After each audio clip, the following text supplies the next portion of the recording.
Good morning and welcome back to our channel. আশা করছি ভালো আছো সবাই, আমিও ভালো আছি। ঘড়ির কাঁটায় এখন ভোর 5টার সময় উঠে পড়েছি। তো এত সকাল উঠে পড়েছি মানে বুঝতেই পারছো যে কোথাও ঘুরতে যাব বলে। তো আজকে আমরা যাব হচ্ছে বিষ্ণুপুর। তো বিষ্ণুপুরে আজকেই যাব, আবার আজকেই রাতে বাড়ি ফিরে আসবো। ওই জন্যই এতটা সকাল সকাল উঠেছি, রেডি হব, তারপর আমরা বেরোবো। দেখতে থাকবো। স্নান সেরে পুজো দিয়ে দিলাম, এরপর একটু চা খাবো। তো ঘড়িনাটায় এখন সকাল 6:45, রেডি হয়ে নিয়েছি, এখন বেরোচ্ছি। এখানে আমিও রেডি, এখানে সৌরভও রেডি। রোমিওকেও খাইয়ে দাইয়ে দিয়েছি, ও এখন ঘুমোচ্ছে। আর তারপর আমরা গ্যারেজের ওখানে এলাম, গাড়িটাও বার করা হয়ে গেছে। এরপর আমরা বেরিয়ে পড়লাম বিষ্ণুপুরের উদ্দেশ্যে।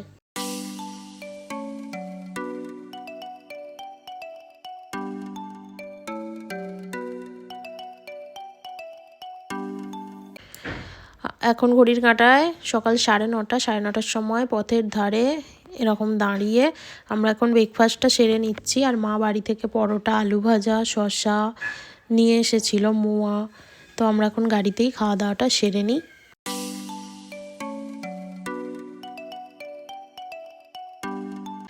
আরও ঘন্টা দুয়েকের পথ অতিক্রম করে অবশেষে আমরা এসে পৌঁছলাম বিষ্ণুপুরের রাসমঞ্চে। তো এখানে 25 টাকা করে পার হেড টিকিট। এই টিকিট একবারই কেটে নিলে প্রত্যেকটা মন্দির ঘোরা যাবে। তো আমরা 3 জনে টিকিট কেটে নিলাম।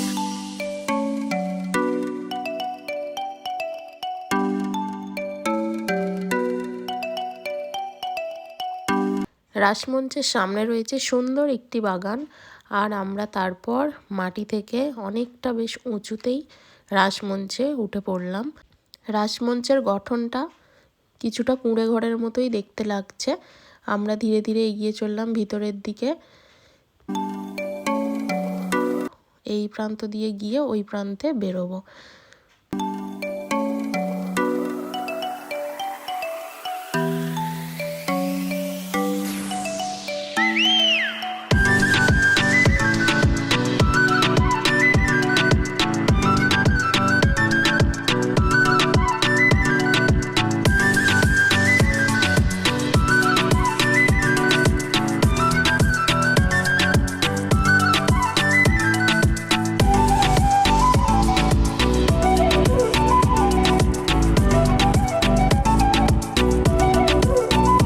এখন যেহেতু ডিসেম্বর মাস আর জাঁকিয়ে বেশ শীতও পড়েছে, তাই সব জায়গাতেই বেশ ভালো ভিড়ও রয়েছে।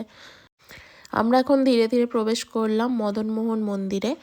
তো এই মন্দিরটি ল্যাটেরাইট পাথরে নির্মিত, মল্ল রাজাদের নগর দেবতা মদনমোহনের উদ্দেশ্যেই নিবেদিত।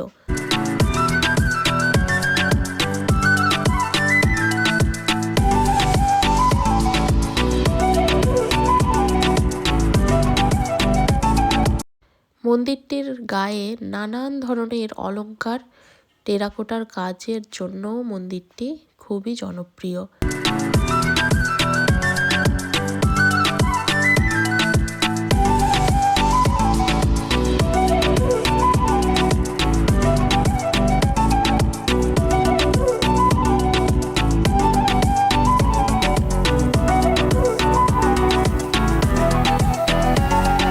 এখান থেকে বাইরে বেরোলাম, টুকটাক কেনাকাটাও করে নিলাম। এখানে খুব সুন্দর মেলা বসেছে, নানান ধরনের জিনিসপত্র বিক্রি হচ্ছে। তারপর আমরা একটুখানি এগিয়ে এলাম শ্যামরাই মন্দিরে। বিষ্ণুপুরের প্রত্যেকটা মন্দিরেই বিভিন্ন ধরনের টেরাকোটার কাজ রয়েছে। বাংলার চালার সাথে 5 শিখর বিশিষ্ট পঞ্চরত্ন ইটের তৈরি একটি শ্রেষ্ঠ মন্দির।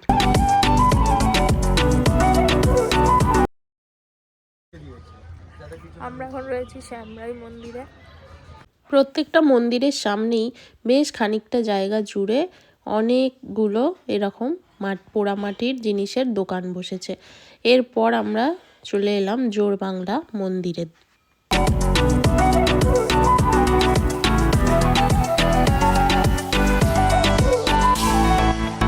এই মন্দিরটার গায়েও রয়েছে অসম্ভব সুন্দর টেরাকোটার বিভিন্ন কাজ।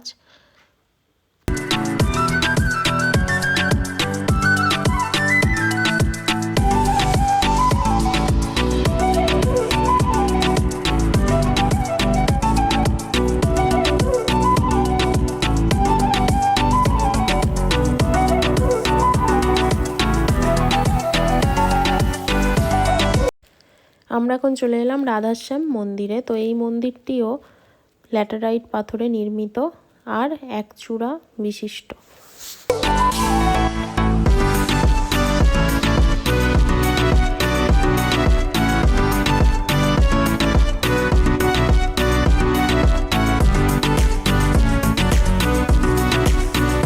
এরপর আমরা খানিকটা এগিয়ে এলাম লালজি মন্দিরে।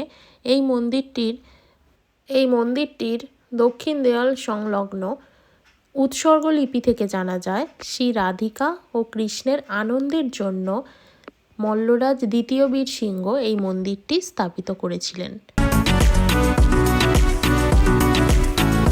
এরপর সামান্য একটু এগিয়ে গেলেই এই রকম বড় একটা প্রবেশদ্বার দেখা যাবে। তো এই প্রবেশদ্বারের ভিতর দিয়ে গিয়ে আরও একটা ওই প্রান্তে দেখা যাচ্ছে, ওটা হচ্ছে ছোট প্রবেশদ্বার। তো এইখানটা আমাদের মোটামুটি যা যা মন্দির চত্বর ছিল সব কিছু কমপ্লিট ঘোরা হয়ে গেল। এরপর আমরা লাঞ্চ করে নিচ্ছি।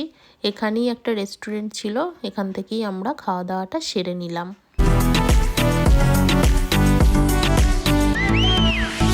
এরপরে আমরা এলাম দলমাদল কামান দেখতে। তো কামানের মুখ সরকার থেকে সিল করে দেওয়া আছে। তো এটা দেখার পর কিছুটা দূর এগিয়ে গেলেই প্রত্যেক শনিবার এই রকম একটা পোড়ামাটির হাট বসে। তো সেই হাটেই আমরা এলাম এখন।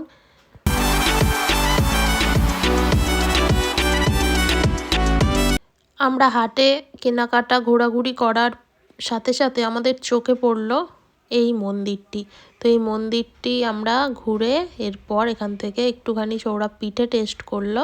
খাওয়া দাওয়া করে তারপর আমরা জয়পুর জঙ্গলের মধ্যে দিয়ে বাড়ি ফেরার উদ্দেশ্যে রওনা দিলাম।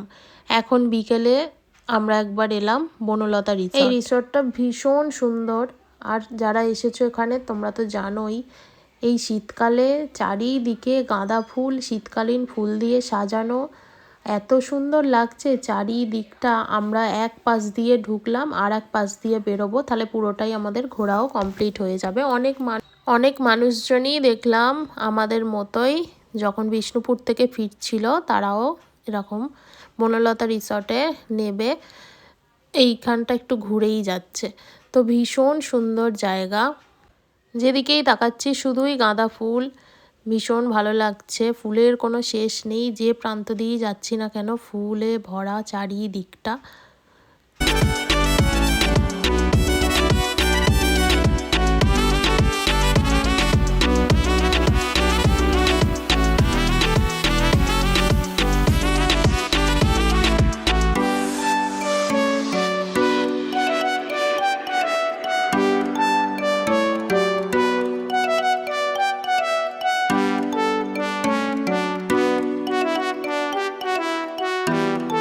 এখান থেকে ঘোরা কমপ্লিট করে আমরা চাটা খেয়ে তারপরে বেরিয়ে যাব একদম বাড়ির উদ্দেশ্যে।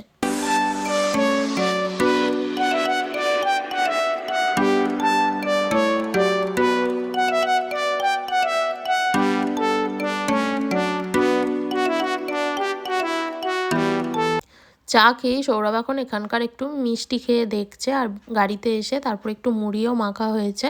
ভিডিওটা এখানেই শেষ করছি। সবাই ভালো থাকবে, সুস্থ থাকবে। Good night, tata.